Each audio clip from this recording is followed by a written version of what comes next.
뉴스의 깊이를 더하는 시간, 뉴스 더하기 김현수입니다. 최근 온라인에서 한 배달앱 후기가 논란입니다.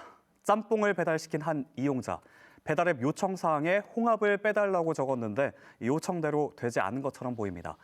별점 1점을 주면서 짬뽕을 버렸다고 후기를 남겼는데요. 여기에 달린 사장 댓글이 문제가 됐습니다. 바빠서 요청 사항 못 받네요. 손 없어요. 홍합 못 빼요. 먹여줘야 하나요?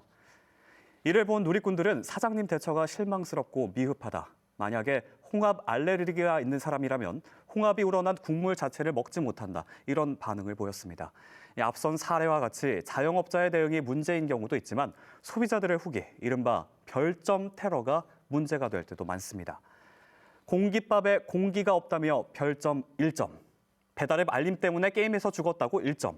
사장님이 자전거 타고 배달 와서 밥맛이 떨어졌다고 1점. 이렇게 소비자들이 황당한 이유로 남기는 악성 후기도 많은 겁니다. 자영업자들은 이런 온라인 후기를 어떻게 생각할까? 목소리 직접 들어봤습니다. 맘카페인가 그런 데 한번 올라가지고 한번 시달린 적이 있었는데 열심히 이제 그 장사하시는 분들은 뭐 리뷰에 신경을 많이 쓰거든요. 손님의 말이 100% 맞다고 인정하고 이렇게 대처하는 게 이익이더라고요. 손님이 화났을 때는 그 분노가 오래 갈수록 입소문이 나빠지거든. 실제로 자영업자 커뮤니티에서는 악성 후기 하나 달린 이후 주문이 들어오지 않는다. 후기 때문에 하루하루 피가 마르고 스트레스 받아 죽을 것 같다. 이런 호소의 글도 찾아볼 수 있었습니다. 그렇다면 소비자들은 어떨까요? 한국소비자연맹의 조사 결과를 보면 소비자들은 배달 음식점을 선택할 때 이용 후기의 영향을 가장 많이 받는 것으로 나타났습니다. 음식점 정렬 순서를 후기 점수가 높은 순서대로 한다는 응답도 58%나 됐는데요. 그렇다면 이렇게 후기를 보고 음식점을 선택한 사람들 만족했을까요? 3명 중 1명은 만족하지 못했습니다. 특히 후기를 신뢰한다는 응답은 절반도 안 됐는데요.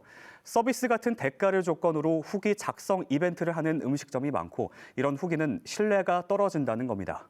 심지어는 이렇게 돈을 주면 후기를 조작해준다는 홍보업체도 등장했습니다.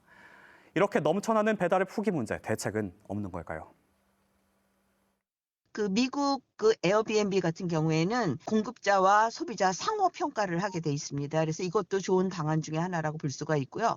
또한 애플리케이션 사업자가 고객센터를 만드셔가지고 거기에서 악성 리뷰에 대해서 철저하게 문제가 있는지 없는지 점검하고 빠르게 조치하는.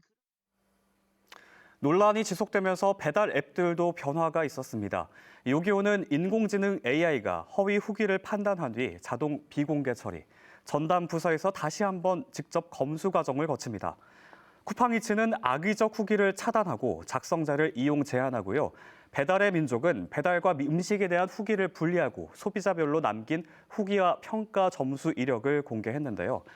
악성 후기에 적극적인 법적 대응을 하는 자영업자도 많아졌습니다. 인신공격하는 후기를 경찰에 신고했고 악성 후기 작성자가 벌금 50만 원을 내게 됐다. 이런 글이 자영업자 커뮤니티에 공유되기도 했습니다. 소비자들의 솔직한 평가 공유를 통해 자영업자들은 부족한 점이나 잘못된 점을 고치고 다른 소비자들에게는 음식점 선택에 도움을 준다. 배달앱 후기의 순기능입니다. 하지만 동시에 자영업자를 향하는 무기가 될 수도 있는 배달앱 후기. 상대방을 굴복시키기 위한 후기와 별점을 과연 제대로 된 평가라고 할 수 있을까요? 지금까지 뉴스 더하기였습니다.